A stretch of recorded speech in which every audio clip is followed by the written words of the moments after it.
কারণ আমরা সরকারের কাছে কোনো অনুদান পাই নাই। চেয়ারম্যান মেম্বার এদের কাছে অনেক ঘোরাঘুরি করার পরে আমরা এদের কোনো জায়গায় কোনো পাই নাই। আজকে আপনাদেরকে এমন একটি ব্রিজ দেখাবো যে ব্রিজটি সরকারের কোনো সংস্থার থেকে অথবা কোনো দপ্তর থেকে নয়, স্থানীয় গ্রামবাসী বছরের পর বছর সরকারের কাছে ধর্ণা দিয়েও তাদের অতি প্রয়োজনীয় ওই ব্রিজটি করতে পারেনি, যার কারণে গ্রামের ধনীর থেকে গরিব সকল শ্রেণী পেশার মানুষ একত্র হয়ে নিজেদের টাকায় নিজেরাই উদ্যোগী হয়ে করছে বিশাল একটি ব্রিজ। সাটুরিয়া উপজেলার ধানকুড়া ইউনিয়নের গাজীখালী নদীর উপর কান্দাপাড়া এলাকাতে হচ্ছে এই ব্রিজটি। দীর্ঘদিন ধরে নদীর উপর একটি সেতু নির্মাণের দাবি ছিল প্রায় 10 গ্রামের মানুষের। ভোটের সময় প্রার্থীরা বিভিন্ন সময় প্রতিশ্রুতি দিয়েছিল নদীতে সেতু নির্মাণ করে দিবে। সেতু নির্মাণে গ্রামবাসীর দীর্ঘদিনের দাবির প্রতি নির্বাচিত হওয়ার পর নজর দেয়নি কোনো জনপ্রতিনিধি, এমনকি সরকারি দপ্তরে বারবার ধর্ণা দিয়েও মেলেনি সমাধান। এই অবস্থায় সম্মিলিতভাবে নিজ উদ্যোগে নিজেদের টাকায় সেতু নির্মাণের কাজ শুরু করেছে গ্রামবাসী। মানিকগঞ্জের সাটুরিয়া উপজেলার ধানকুড়া ইউনিয়নের কান্দাপাড়া গ্রামের গাজীখালী নদীর উপর গ্রামবাসীর উদ্যোগে সেতুটি নির্মাণ করা হচ্ছে। সেতুটি 80 ফুট দৈর্ঘ্য এবং 8 ফুট প্রশস্ত বিশিষ্ট। চলতি বছরের রমজানের ঈদের পর থেকে সেতুটি নির্মাণের কাজ শুরু হয়। আগামী ডিসেম্বরের মধ্যে সেতুটি নির্মাণ কাজ সম্পন্ন হবে বলে আশা করছে গ্রামবাসী। এই এলাকাটার নামটা কি? কান্দাপাড়া। এই নদীটার নাম কি? গাজীখালী। এই নদীতে ব্রিজ হইতেছে, ব্রিজটা কারা করতেছে? এটা এলাকা সব লোক করতেছে। আমরা আপনাদের নিজে উদ্যোগে, সরকারি অথবা অন্য না, সরকার না, নিজের এলাকার সহযোগিতা করে করতেছে। আমরা ব্রিজ না থাকাতে আপনাদের কি সমস্যা হইতো? ব্রিজ না থাকে যেমন নদীতে পারা আমাকে এলাকার আমার চলাচলে অসুবিধা হইতেছে। এই ব্রিজটা হলে কয় গ্রামের মানুষ উপকৃত হবে? এই ব্রিজ থেকে আমাদের 8-10 গ্রামের মানুষ পার হয়। কয়েক হাজার লোক প্রতিদিন পারাপার হয়? প্রতিদিন কয়েক হাজার, হুন্ডা কমপক্ষে 150-200 যায়। এই যে তাহলে ব্রিজটা যে আপনারা করতেছেন, এটার উৎস বললেন আপনারা নিজেরাই টাকা দিচ্ছেন? নিজেরাই টাকা দিচ্ছি। আপনাদের এলাকার প্রথমে কিভাবে কত টাকা করে আপনারা কালেকশন করছেন? 1000 টাকা কালেকশন করছি। মানে ধনী গরিব সবার নির্বিশেষে? হ্যাঁ।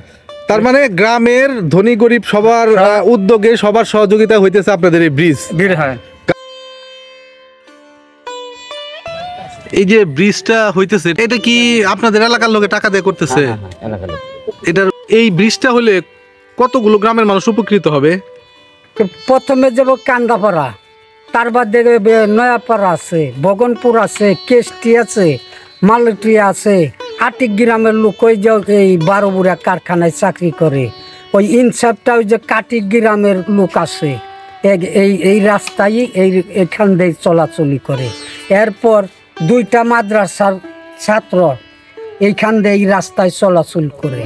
আর দিনে কমপক্ষে 500 হুন্ডা যাতায়াত করে কমপক্ষে। তার মানে প্রায় 1000-এর বেশি লোক এই রাস্তা দিয়ে চলাচল করে প্রতিদিন। 1000 নিচে 2000 কম। 2000। তার মানে এটা খুব গুরুত্বপূর্ণ একটা ব্রিজ, যেটা আপনারা গ্রামবাসীরা করতেছেন। গ্রাম এই জন্যই এই আগে আমরা বাঁশের হাক্কা দিতাম। বাঁশের হাক্কায় কত লোকের হাত পাও ভাঙছে, কত হুন্ডা পইরা যা হাত পাও ভাঙছে। সেই কারণে আমরা উপযোগী হইয়া গ্রামবাসীরা মিলে তার বাদে আমরা ব্রিজ আরম্ভ করছি, কারণ আমরা সরকারের কাছে কোনো অনুদান পাই নাই। অনেক বছর চেষ্টা করেও পাই নাই। অনেক বছর চেষ্টা করছি।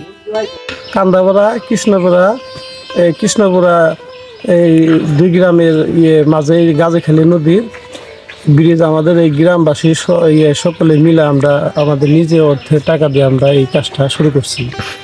মানে চেয়ারম্যান মেম্বার এদের কাছে অনেক ঘোরাঘুরি করার পরে আমরা এদের কোনো জায়গায় কোনো পাই নাই। নিজেদের টাকা পয়সা দিয়ে এলাকা থেকে সহযোগিতা করে আমাদের এই ব্রিজটা আমরা নিজেদের কাছে। আচ্ছা, আমরা একটা কথা জানতে পারলাম যে এই ব্রিজটার যখন উদ্যোগ নিলেন, আপনারা হাতে নিলেন যে আসলে এখানে একটা ব্রিজ দরকার, তখন গ্রামের ধনী গরিব নির্বিশেষে সবাই নাকি সহযোগিতা করছে, যার যেরকম সাধ্য আছে? হ্যাঁ, ঠিক আছে, ঠিকই শুনছেন। এবং এই ব্রিজটা হলে কত গ্রামের মানুষ উপকৃত হবে এই নদী পারাপারে চলাচলে? কমপক্ষে 5-6টা গ্রাম। 5-6টা গ্রামের? 5-6টা গ্রামের এই পাশে সব এটা দিয়ে আরো মনে করেন যে কাটিক গ্রাম, ভগবানপুর, এই সব মানুষই এই জায়গাতে চলাচল করে। এই আপনার এইখান দিয়ে তো দেখলাম আমরা স্কুলের বাচ্চা, মাদ্রাসার শিক্ষার্থী সহ এবং একটা মসজিদ ওই পারে নদীর। এখানে মহিলা মাদ্রাসা আছে, ছোট বাচ্চাদের মাদ্রাসা আছে, স্কুল আছে, সব আমাদের এই পাশ থেকে লোক যাতায়াত করে। এদের অনেক কষ্ট। মোটামুটি আপনাদের কিরকম টাকা ব্যয় হবে এটা করতে? এটা ওখান গ্রামের থেকে মনে করেন আমরা টাকা পয়সা তুলতেছি এই মাল সামান আনতেছি, কাজ করতেছি, যা লাগতেছে এইভাবে আমরা মানে আপনারা যে উদ্যোগ নিছেন এখন টাকা যতই লাগুক আপনারা ইনশাল্লাহ এই বছরের মধ্যে এটা সম্পন্ন করবেন। হ্যাঁ হ্যাঁ হ্যাঁ।